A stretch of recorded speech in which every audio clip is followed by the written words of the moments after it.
행복하십니까? 하나님께서 우리와 함께하고 계시기 때문에, 우리가 하나님의 은혜 가운데 살기 때문에 행복한 고백을 우리가 하나님 앞에 늘 올려드릴 수 있음에 너무 감사드립니다. 오늘 귀한 예배를 통해서 다시 한번 우리와 함께 하신 하나님을 경험하시고 발견하시고 그 하나님 앞에 감사의 고백을 드릴 수 있는 우리 믿음의 성도들 되었으면 좋겠습니다. 자전거 여러분 잘 타십니까? 미국 오니까 자전거 타실 기회가 별로 없으시죠? 네. 요즘은 자전거를 타기는 탑니다, 그죠? 네. 레저로 타죠. 즐기기 위해서 타시지. 뭐 옛날 같이 이렇게 막 운송 수단으로, 이동 수단으로 이렇게 잘 많이 타고 그러지는 않는 것 같아요.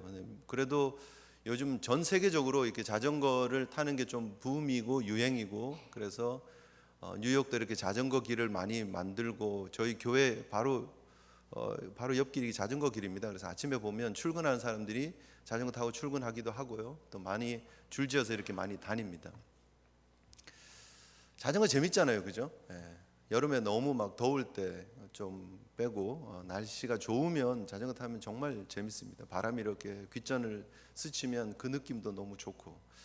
저는 자전거를 뭐 많이 타고 잘 타고 그러지는 않습니다만 참 타는 거를 좋아했었습니다, 어릴 때.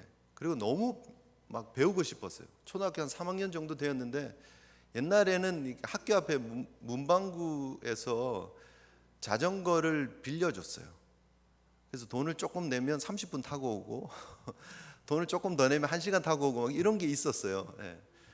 그런데 이게 매번 돈을 주고 이렇게 자전거를 타야 되니까 이게 좀 감당이 안 되니까, 저희 아버님이 하시던 그 일터에 짐 자전거가 있었습니다. 짐 자전거 뭔지 아시죠, 여러분? 그죠? 뒤에다 이렇게 짐 실으려고 이렇게 짐칸을 넓혀 놓은 것들이 있어요. 근데 그거를 제가 초등학교 4학년 초 정도 된 것 같은데요, 3, 4학년 사이입니다. 그걸 끌고 나갔어요. 이게 조그만 자전거는 이렇게 탈 줄 아는데, 이게 큰 자전거가 세워져 있으니까 돈 안 내도 타니까 타고 싶어서요. 발도 안 닿는 자전거를. 그래서 끌고 나가서, 옛날 골목은 되게 좁았잖아요. 기억나십니까? 그 좁은 골목에 자전거를 세웠어요. 이렇게 벽에다 기대서 세우고, 그리고 등산을 해서 자전거를 타고 올라갔습니다. 올라가서 타고, 그리고 발로 벽을 살짝 차면서, 이렇게 팔꿈치로 벽을 밀고 발로 차면서 이렇게 한번 굴러가면, 이렇게 굴러가면 위에서 이렇게 페달을 맨 위로 최정상으로 올려놨다가 발을 탁 치면 페달이 이렇게 조금 내려가고, 이게 돌아서 반대편 페달이 올라오면 얘를 또 탁 치는 거예요. 이해가 되십니까? 조그만 아이가 짐 자전거 위에 올라가지고 조그만 자전거 탈 줄 아는데 이제 큰 자전거를 공짜로 타겠다고 그렇게 밀고, 또 이쪽 발로 치고 이쪽 발로 치고 하면서 탁 치면서 그 골목을 빠져나와서 이제 큰 길로 일단 나와야 돼요. 그리고 자전거를 타면서 얼마나 많이 넘어졌는지 모릅니다. 그런데 너무 재밌어가지고 또 그냥 달리면서는 못 올라가니까 또 그걸 끌고 골목으로 끌고 와가지고 다시 세워놓고 또 타고 또 출발하고, 그렇게 하면서 얼마나 자전거를 열심히 참 재밌게 잘 탔는지. 나중에는 진짜 꽤 잘 탔어요. 제가 초등학교 4학년 때 저희 아버님이 장로장립을 하셨는데요, 집에서 짐을 운반할 게 있었는데 제가 그 자전거에다가 짐을 싣고 교회까지 날랐다는 거 아니겠습니까? 잘 탔죠, 그죠? 초등학교 4학년이 짐 심부름을 할 정도로 자전거를 탔습니다. 저희 아이들에게도 저는 자전거를 가르쳐 주고 싶었습니다. 그런데 이게 사실 잘 모르겠습니다. 이게 아주 어릴 때 이 트레이닝 휠이 있는 자전거를 사준 적은 있는데, 해나가 그걸 타다가 한번 넘어졌어요. 그러더니 자전거는 타려고 그러질 않아요. 근처에 가려고 그러지도 않고. 근데 누나가 안 타니까 또 저희 아들도 스포츠에 별로 관심도 없고 자전거를 타려고 그러지도 않고, 분명히 이게 어릴 때 자전거를 배워야 되는데 가르쳐 주고 싶은데 근처도 안 가려고 그러는 거예요. 또 아이들이 크니까 이게 자전거도 없고, 또 그 나이에 맞춰서 탈 만한 자전거도 없고, 그냥 뭐 그렇게 세월이 많이 갔는데, 2년 전쯤 저희 여동생이 필라에 살았지 않습니까? 아시는 분 아시죠? 그런데 사택에 살았어요. 부교역자였지만 사택에 살았는데, 그 교회 주차장이 넓었습니다. 아주 넓었습니다. 차를 몇백 대 세울 수 있는 주차장이었으니까 갔는데 자전거가 2대가 있었어요. 기회는 이때다 하는데, 저희 아시는 분 다 아시죠? 우리 김 목사님께서 아이들에게 자전거를 타러 가자 그랬는데 자전거를 못 타잖아요. 근데 가르쳐 주겠다 그러면서 데리고 나갔어요. 근데 저도 이제 그래 오늘이 기회인가 보다 하고 저도 이제 나갔어요. 같이 나가서 자전거를 가르쳐 주려니까 애들이 안 탄다는 거예요. 제발 좀 그냥 두라는 거예요. 자기들 왜 자꾸 이렇게 괴롭히냐는 거예요. 그래서 뭐 이렇게 실강의를 하고 있습니다. 그래서 저도 갔죠. 가서 이제 절대 안 넘어지게 할 테니까 걱정하지 말고 타라는 거예요. 제가 설득도 하고 나중에는요, 아시죠 여러분? 일단은 타 일단은 타 그리고 일단은 태워놓고 화를 내니까 일단 안 탈 수는 없고, 그리고 이제 자전거를 잡고 넘어지면 다시는 안 탈 것 같아서 절대 안 넘어지게 하려고 붙잡고 얼마나 뛰었는지 모릅니다. 그 넓은 주차장을 계속해서 뛰면서, 원래 이렇게 달리다가 좀 가면 그냥 내버려 둬야 되잖아요. 가다가 좀 이렇게 요령을 터득하다가 알아서 넘어지기도 하고 다시 일어나고 또 하고 이래야 되는데, 넘어지면 안 할 것 같아서 그냥 그거를 쫓아다니면서 얼마나 열심히 이렇게 잡고 얼마나 뛰었는지, 옆구리가 얼마나 결렸는지요. 하여튼 그렇게 열심히 뛰면서 나중에 했는데, 결국은 거의 안 잡다시피 쫓아다녔는데 주차장을 한 몇 바퀴는 도는 정도까지 배웠습니다.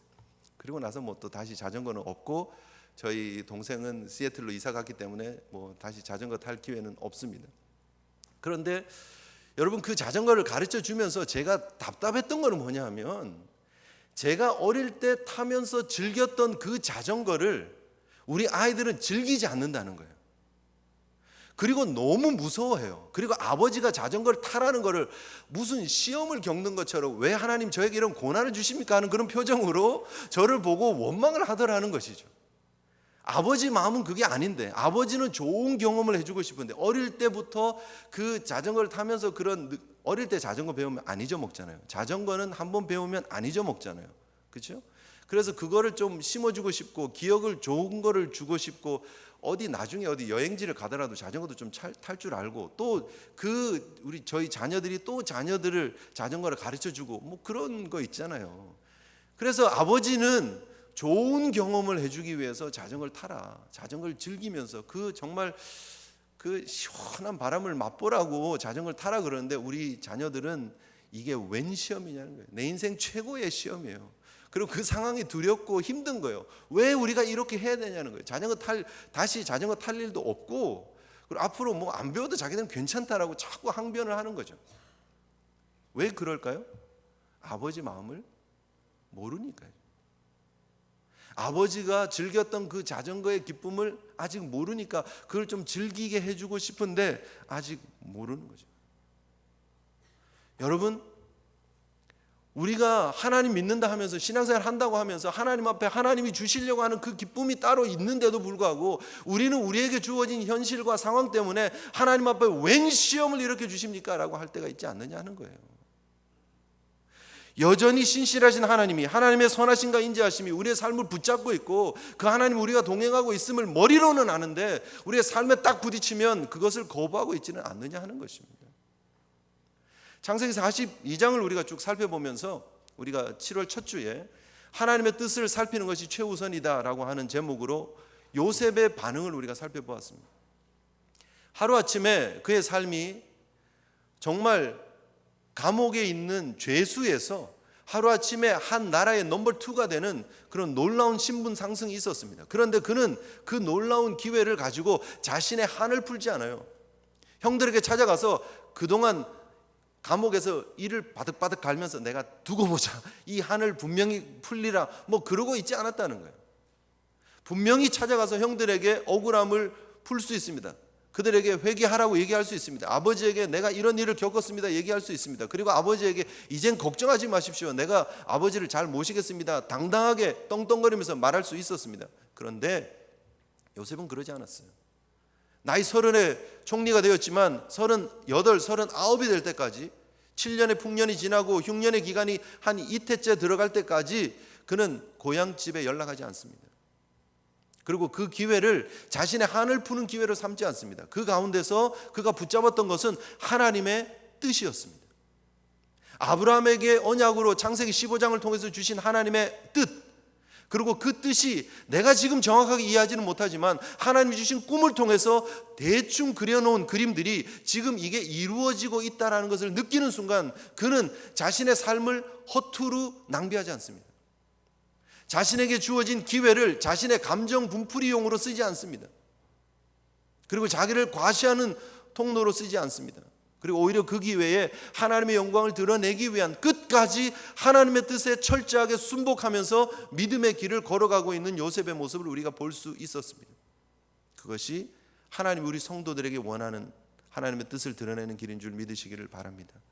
예수 그리스도를 드러내는 삶, 하나님께서 계획하신 한 사람을 예비하셔서 모든 인류를 구원하려고 하는 하나님의 계획을 이루어가는 삶을 요셉은 묵묵히 살아갔다라는 거예요. 그런데 여러분, 우리가 다 예수 믿으면서 그런 요셉과 같은 삶을 살면 얼마나 좋겠습니까? 성경을 보면서 우리가 자녀들의 이름을 요셉이라고 이름을 지으면서 우리도 이렇게 살았으면 좋겠다라고 얘기하지만 그런 현실은 녹록지 않다라는 거예요. 사실 성경을 보면서 요셉을 우리가 그리워합니다. 여러분, 요셉의 형들 보면서 이게 내 인생인데 이렇게 대입하시는 분 계십니까? 잘 없죠. 내가 요셉과 같은 인생을 살고 있다라고 생각해요. 그리고 하나님, 제가 지금 고난의 길을 겪고 있지만 제가 마치 포로로 노예로 팔려온 것처럼 혹은 감옥에 들어간 것처럼 내가 지금 힘들지만 하나님의 때에 저의 인생을 바꾸셔서 하나님께서 이렇게 높여주실 날을 기대합니다. 그리고 기도하면서 여러분의 삶을 어디에다가요? 요셉에다가 대입을 해요. 그런데 사실 그 요셉의 성공에 여러분 대입하고 싶은 것이지 요셉의 인생에 여러분을 대입할 그런 삶과는 좀 거리가 있잖아요, 솔직히 말해서. 근데 오늘 그 요셉의 삶은 사실은 여러분 지난번에 우리가 살펴봤던 것처럼 요셉의 삶은 예수 그리스도의 삶을 예표하는 삶이었어요. 사실 우리가 범접하기에 너무 거리가 먼 삶이에요, 솔직히 말하면. 그런데 우리와 너무 비슷한 두 부류의 사람들이 오늘 본문에 나타나고 있다는 거예요. 첫 번째 부류는 누구입니까? 요셉의 형들입니다. 요셉의 형들의 입에서 오늘 본문을 통해서 우리가 28절을 통해서 보지만 그들의 자루 속에서 돈이 나오고 나니까 지금 10명이 갔었는데 그 중에 한 명이 지금 풀어서 짐승에게 곡식을 주려고 그러다가 보니까 돈이 있는 걸 본 거예요. 그죠? 얼마나 놀랐는지 그래? 그럼 내 거도 어떻게 되나 하고 옆에 있는 형제들이 풀어볼 겨를도 없었어요. 얼마나 바쁘고 얼마나 겁이 나고 얼마나 혼이 빠졌는지 그래? 돈이 나왔어? 튀자 하고 튄 거예요. 지금 아버지 있는 지금 헤브론까지 그냥 튄 거예요. 지금 와서 보니까 나머지 자루도 열어보니까 거기에 돈이 있었던 걸 그제야 발견할 정도로 이들이 혼비백산해서 지금 주랭랑을 친 거예요. 모양을 보면 얼마나 급했겠어요.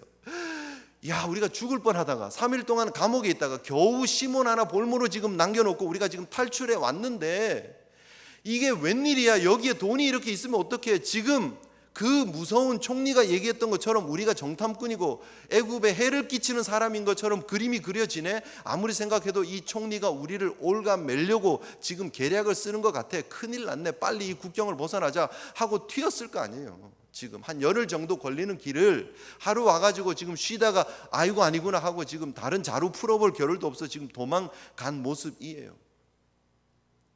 그런데 그들의 삶 속에 하나님이 계셨습니까? 안 계셨습니까? 계셨죠. 하나님 역사하시고 섭리하고 계십니까? 아닙니까? 역사하고 섭리하고 계시죠. 지금 이 도망치는 순간에도 하나님 함께하고 계시죠. 그런데 그들의 입에서 나온 얘기는 뭡니까? 하나님이 어찌하여 이런 일을 우리에게 하셨냐는 거예요. 그들이 하나님을 이야기는 합니다. 하나님을 언급은 합니다. 그러나 그들과 하나님과는 전혀 무관한 삶이에요. 하나님에 대해서 들었어요. 하나님에 대해서 알고는 있어요. 아브라함의 하나님, 이삭의 하나님, 야곱의 하나님, 그리고 우리 인생 가운데도 어떤 모양으로 어떻게 역사하시는 하나님인 것 같기는 해요. 그래서 하나님 앞에 자기들이 회개하는 모습이 비춰지기도 해요. 자신들이 정탐꾼이라고 막 억울하게 누명을 쓸 때 그들이 뭐라고 얘기를 합니까? 21절 22절에 우리가 아우의 일로 말미암아 범죄했다. 우리가 그때 왜 그랬지? 그가 그렇게 막 애걸복걸할 때 우리가 좀 도와주고 우리가 팔지는 말았어야 되는데 그때 우리가 모른 척 했더니 우리가 이런 어려움을 당하는구나. 뭐 그런 얘기하면서 뭔가 회개하는 척 하지만 그러나 이내 그들이 그곳을 벗어나고 나서는 자신들의 삶에 벌어지는 상황에 따라 하나님을 인정하기도 하고 하나님을 원망하기도 한다는 거예요. 여러분 창세기 35장을 잠깐 빨리 넘기셔서 보시면 좋겠습니다. 35장 2절 3절 보십시오. 이게 지금 어떤 상황이냐 하면 야곱이 세겜 근처에서 머물다가 야곱의 딸 디나가 세겜 그 추장 세겜에 의해서 그 성폭행을 당하고 난 이후에 여러분 아는 것처럼 시몬과 레위가 가짜로 협약을 하잖아요. 너희들이 할례를 받아라. 그럼 우리가 서로 교류하자. 그렇게 얘기를 해놓고 할례 받고 나서 제일 아픈 그 시점에 들어가서 한 마을을 한 성을 그냥 쑥대밭으로 만들고 남자들을 학살해 버리고 도망 나오잖아요. 그리고 난 이후에 그 세겜 주변의 성읍들이 연합을 해서 이 야곱의 가족들을 공격할까 싶어서 두려워하고 있는 차에 야곱이 가족들을 데리고 베델로 올라가는 장면이 35장에 나타납니다. 그런데 그 35장에 올라갈 때 베델에 올라갈 때에 야곱이 2절 같이 보시면 야곱이 이에 자기 집안 사람과 자기와 함께한 모든 자에게 말합니다. 너희 중에 있는 이방 신상을 버리고 자신을 정결하게 하고 의복을 바꿔 입고 우리가 일어나 베델로 올라가자. 그리고 가서 하나님 앞에 제단을 쌓습니다. 비로소 하나님이 약속한 땅으로 다시 돌아와서 하나님 앞에 제단을 쌓는 야곱. 그런데 그 옆에 가족들이 함께하고 있습니다. 자녀들이 함께하고 있습니다. 이 요셉의 형들이 함께하고 있었다라는 거예요. 그런데 요셉의 형들이 알고 있는 하나님은 그거예요. 우리 아버지를 라반의 손에서 건져주신 하나님, 우리를 세겜 주변에 있는 성읍 그들의 공격에서 벗어나게 하신 하나님, 우리를 지금까지 굶어 죽지 않게 인도해 주신 하나님이에요. 그냥 우리의 걸음을 보호해 주시고 지켜주시고 인도해 주신, 내가 직접 하나님의 음성을 들은 적도 없고 내가 직접 하나님과 언약을 체결한 적도 없고 내가 직접 체험 있는 삶으로 나간 적도 없고 그저 아버지의 하나님이었어요. 우리가 신앙생활 하면서 혹시 이곳에 그런 부류의 분들이 계시는지 모르겠습니다. 태어났는데 보니까 예수 믿는 집안이에요. 태어나면서부터 모태신앙이었어요. 아버지의 하나님이셨어요. 그리고 나도 그냥 그곳에서 교회 다니면서 그냥 지금까지 신앙생활 해왔고 지금 나이를 먹어버렸어요. 어른이 되어버렸어요.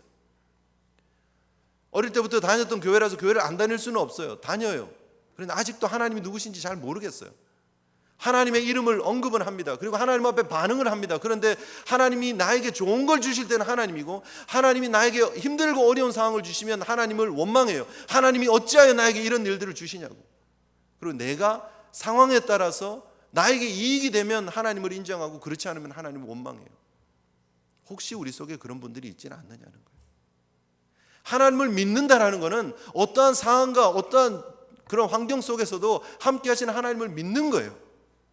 그 하나님의 신실하심이 나와 함께하고 계시고 나를 이 연단을 통해서도 이 아픔을 통해서도 이 불구덩이를 통해서도 하나님의 뜻을 이루실 것이라고 믿는 거예요. 요셉처럼.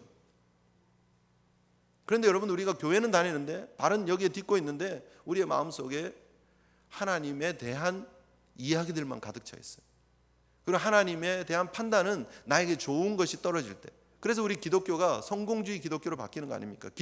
기복적인 기독교로 바뀌는 거 아닙니까? 우리에게 좋은 것들이 벌어질 때는 좋은 하나님이고 그렇지 않으면 교회 다닐 이유가 뭐가 있어가 되는 거예요. 그래서 IMF가 터지고 난 이후에 한국의 많은 크리스천들이 교회를 떠났다는 이야기를 우리가 듣지 않습니까? 복복복 얘기하다가. 성경이 말하는 하나님은 그런 하나님이 절대 아니라는 거예요. 우리가 추구해야 될 믿음의 모습은 요셉의 형들과 같은 그런 믿음의 모습이 절대 아니다는 거예요. 우리가 이민자로 살면서 우리도 인생에 힘들고 어려운 일들을 겪습니다. 우리가 어렵고 힘든 환경을 대합니다. 그러나 그때그때마다 우리의 이익에 결부가 되느냐 안 되느냐, 이것이 나에게 도움이 되느냐 안 되느냐에 따라서 하나님을 취사 선택하지 마시고 늘 언제나 함께 하시는 하나님을 인정하시고 믿음으로 전진하시는 저와 여러분 되시기를 주님 이름으로 축복합니다. 어떤 상황이 벌어지면 하나님 탓해요. 어떤 상황이 벌어지면 남 탓해요. 르우벤이 뭐라고 얘기를 합니까? 르우벤이 형제들에게 그러니까 그때 내가 그 아이에게 죄 짓지 말자고 그러지 않았냐고. 자기도 같이 거기 있었으면서, 자기도 같이 그 동생을 잡아서 구덩이에 집어넣었으면서 잠시 자리 비우는 사이에 동생을 팔았다고 모르는 척하고 나는 깨끗한 척하고. 그게 우리의 모습 아닙니까? 하나님을 직접 경험하시고 체험하시기를 주님의 이름으로 축복합니다. 하나님의 뜻을 모르면 두려워하는 거예요. 분명히 이 지금 자루 속에 돈이 발견될 때 이거는 하나님의 은혜였어요. 값없이 돈 없이 거저 와서 사라 하시는 그 이사야의 말씀처럼 우리 복음에 거저 주시는 은혜를 보여주고 있는 거예요. 하나님의 은혜를 보여주고 있는 거예요. 그런데 그게 보이지 않으니까 두려운 거예요. 혼이 쑥 빠져나간 것처럼 두려운 거예요. 우리의 삶에 벌어지는 일들이 여러분 이해가 되지 않으니까 두려운 거예요. 내가 어려운 길을 걸어가지만 그러나 이 배후에 하나님 역사하고 계시고 이것이 끝이 아니고 그럼에도 불구하고 역사하시는 하나님이 있는 것을 믿으면 우리의 마음속에 담대함이 있고 은혜가 있고 평강이 있고 우리의 이 걸음에 힘이 있는 줄 믿습니다. 그리고 이 모든 과정을 지나가고 나면 하나님의 뜻이 찬란하게 드러나게 되는 날이 올 줄 믿으시기를 바랍니다. 사람 보고 낙심하지 마시고 환경 보고 낙심하지 마시고 주저주저 하지 마시고 신실하신 하나님을, 위에 계신 하나님을 바라보시는 저와 여러분 되시기를 주님의 이름으로 축복합니다. 두 번째 부류의 사람이 있습니다. 야곱 같은 사람이 있습니다. 야곱의 자식들은 그렇다고 쳐요. 근데 야곱은 그러면 안 되잖아요. 한평생 하나님은 야곱을 떠나신 적이 없어요. 그리고 야곱에게 계속해서 리마인드 시켜주셔요. 내가 너를 불렀다. 내가 너를 택했다. 에서가 아니고 너야. 얼마나 말씀하셨습니까? 삼촌 라반의 집에 가서 살면서 얼마나 체험했어요. 하나님 얼룩소, 얼룩양 이러면 얼룩양들이 쫙쫙쫙 나오고 아니요 반대로 그러니까 깨끗한 것들이 쫙쫙쫙 나오고 기도하는 대로 응답해 주셨어요. 라반을 피해서 도망갈 때 하나님께서 찾아오셔서 그를 만나 주셨고 라반의 꿈에 나타나셔서 이거를 하나님이 다 뒷정리를 다 해주셨어요. 야복 강가에서 기도할 때 두려워 떨 때 가족들 다 뿔뿔이 나눠가지고 다 보내고 자기는 뒤에서 정말 얍삽하게 숨어 있을 때 그때 하나님이 찾아오셔서 씨름하시면서 야곱의 이름을 이스라엘로 바꿔주셨어요. 그런 체험이 있음에도 불구하고 야곱은 자신의 벌어진 이 이해할 수 없는 상황 앞에서 원망하고 자식들 탓하고 영적인 리더십을 보여주지 못하더라는 거예요. 요셉이 없어졌을 때 이제 세상이 다 끝난 것처럼 울며 불며 하나님 원망했겠죠. 자식들 원망했겠죠. 오늘 여기 보면 딱 보이잖아요. 이제 지금 시몬이 잡혔는데 베냐민까지 데리고 가야 된다고 얘기하니까 세상 다 끝난 것처럼 뭐라고 얘기를 합니까? 너희가 내 흰 머리를 슬퍼하며 스올로 내려감이 되리라. 내 이 흰 머리가 이 늙은 노인이 죽는 꼴 볼래? 이런 말이에요. 이 노인이 힘들어서 죽는 거 너희들이 보고 싶어서 작정을 했구나. 그런 말이에요. 죽겠다는 거예요. 내가 죽을 지경이라는 거예요. 아무리 과거에 화려한 믿음이 있고 아무리 귀한 체험이 있고 하나님의 역사하심을 맛보았다 손 치더라도 지금 하나님의 역사하심을 인정하지 못하는 거예요. 지금 내가 그냥 억울한 거예요. 지금 내가 그냥 답답한 거예요. 그리고 자식한테 다 쏟아내고 못하겠다 그러고 하나님의 역사가 지금 어떻게 이어지고 있는지 잘 기억해야 될 거 아니에요. 우리 할아버지에게 언약했던 하나님의 언약이 이렇게 이루어지려나? 그래야 되는 거예요. 지금 우리 기도하자. 분명히 아브라함의 후손들이 이방에 객이 된다 그랬는데 이것이 그런 모습인가? 그래서 우리가 그러면 너희들 여기 있어봐라. 아니면 내가 같이 가겠다. 이 정도 리더십은 보여줘야 되는 거 아닙니까? 내가 갈게. 가자 같이. 그리고 베냐민 다 데리고 그냥 쫙 가면 되잖아요. 우리는 공동체야. 우린 죽으나 사나 하나야. 이런 리더십을 좀 보여줘야 되잖아요. 자식들이 지금 하나님 앞에 언약의 공동체로 서야 합니다. 여러분 지난주에 제가 지난 설교에 말씀을 드렸습니다. 지금 이스라엘 백성들을 하나님이 요셉을 통해서 요셉이 지금 앞으로 이제 43장, 44장, 45장 계속해서 요셉이 형들을 시험하는 모습들이 나오잖아요. 그 시험을 통해서 원하는 게 뭐냐? 하나님 만들어 가시기 원하시는 것이 뭐냐? 이스라엘 공동체를 하나님의 공동체로 만들어 가시길 원하는 거예요. 지금 이스라엘의 그 야곱의 자식인 거는 맞아요. 그런데 이 자식들이 하나가 아니에요. 다 뿔뿔이 흩어져 있어요. 어떻게 해요? 넷으로 엄마를 따라서 엄마를 중심으로 해서 다 나눠져 있어요. 첫째 엄마, 둘째 엄마, 첫째 첩, 둘째 첩. 그렇게 해서 넷으로 나눠진 형제들이 그냥 같이 아버지 때문에 그냥 같이 배다른 형제들이 모여 있는 거예요. 절대 이것을 이스라엘 공동체라고 말할 수 없는 거예요. 그런데 하나님은 이스라엘 공동체를 만들기 원하는 거예요. 그 공동체가 되려면 그들 속에 있는 죄악이 씻어져야 되는 거예요. 해결되어져야 되는 거예요. 스스로의 문제들을 볼 줄 알아야 되는 거예요. 그리고 형제들이 나눠져 있는 뿔뿔이 흩어져 있는 그들이 이스라엘이라는 이름으로 공동체로 하나가 되어져야 되는 거예요. 형제 우애가, 형제 사랑이 그들을 묶는 연결고리가 되어야 되는 거예요. 그래서 계속해서 테스트를 하는 거예요, 요셉이. 야곱이 정신 차렸었으면 그 과정이 빨라졌을 거예요. 너희들 이러는 거 아니다. 시몬이 잡혀 있는데 가자. 그랬으면 얼마나 일이 빨라졌겠습니까? 음식 다 먹고 다 떨어지고 이제 할 거 없어. 자식들이 계속 막 쪼르니까 이제 다음 시간에 보겠습니다만, 그러니까 이제 겨우 가는 거예요. 그게 야곱의 리더십이에요. 과거에 그렇게 하나님이 함께 하셨음을 경험했음에도 불구하고 지금 보여주는 모습은 초라한 나이 많은 연세 드신 그냥 어른이에요. 그냥 영적인 눈은 뜨지 못한 채. 여러분, 혹시 우리가 예수 믿는다 하면서 옛날 얘기만 하고 있지 않습니까? 과거에 내 인생에 하나님이 이렇게 역사하셨어. 과거에 나에게 이런 체험을 주셨어. 지금은 어떠냐는 거예요. 지금 들어서 알고 있는 하나님이 되어서도 안 되고요, 과거에 머물고 있는 하나님이 되어서도 안 됩니다.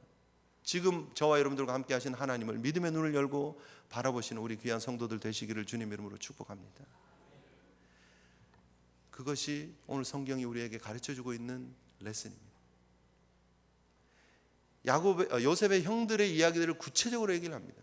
그리고 야곱의 모습들을 그대로 보여줍니다. 여과 없이. 왜요? 그게 우리의 얘기이기 때문이에요. 아까도 말씀드렸지만 여러분, 우리는 요셉과 연결하는 건 좋고요, 요셉의 성공이 좋죠 사실은. 그런데 요셉의 형들이 우리라 그러면 막 싫어요. 왜 뭐 저건 나하고 상관없는데, 난 믿음의 사람인데, 난 하나님 은혜로 사는데. 근데 아니에요. 요셉의 형들의 이야기가 우리 얘기예요. 제대로 하나님 체험한 적 없고 만난 적 없다고 생각해요. 하나님은 계속해서 보여주시는데, 계속해서 찾아오시는데, 야곱의 인생 가운데 계속해서 한 번도 놓으신 적 없고 그 가운데 찾아가셔서 역사하시고 뒤집어 놓으시고 바꿔 놓으시고 보호하시고 인도하시고 걸음걸음을 여기까지 인도해 주셨는데, 또 과거의 하나님으로 놓고 지금 또 염려하고 코 빼고 걱정하고 있는 게 우리의 모습 아니에요? 그게 야곱의 모습 아니에요? 그리고 요셉의 형들의 모습 아니에요? 그 우리하고 똑같은 얘기 아니에요. 우리가 인정하고 싶지 않지만. 그런데 그게 성경의 이야기입니다. 그런데 그것이 하나님의 구원의 이야기입니다. 이게 우리 얘기라 그러니까 여러분 표정이 별로 안 좋은데, 이게 우리 얘기이기 때문에 복음이 너무 값진 거예요. 이게 우리 얘기이기 때문에 하나님의 은혜가 너무 큰 거예요. 이게 우리의 모습이기 때문에 하나님의 은혜 아니면 안 된다고 우리가 고백할 수밖에 없는 거예요.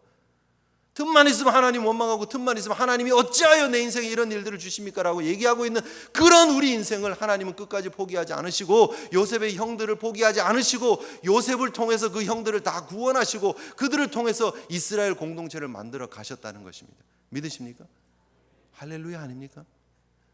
야곱 같은 인생을 하나님께서 이스라엘로 바꿔주시고 그 자손들을 하나님의 공동체의 표상으로 만들어 주셨다는 거예요. 할렐루야 아닙니까?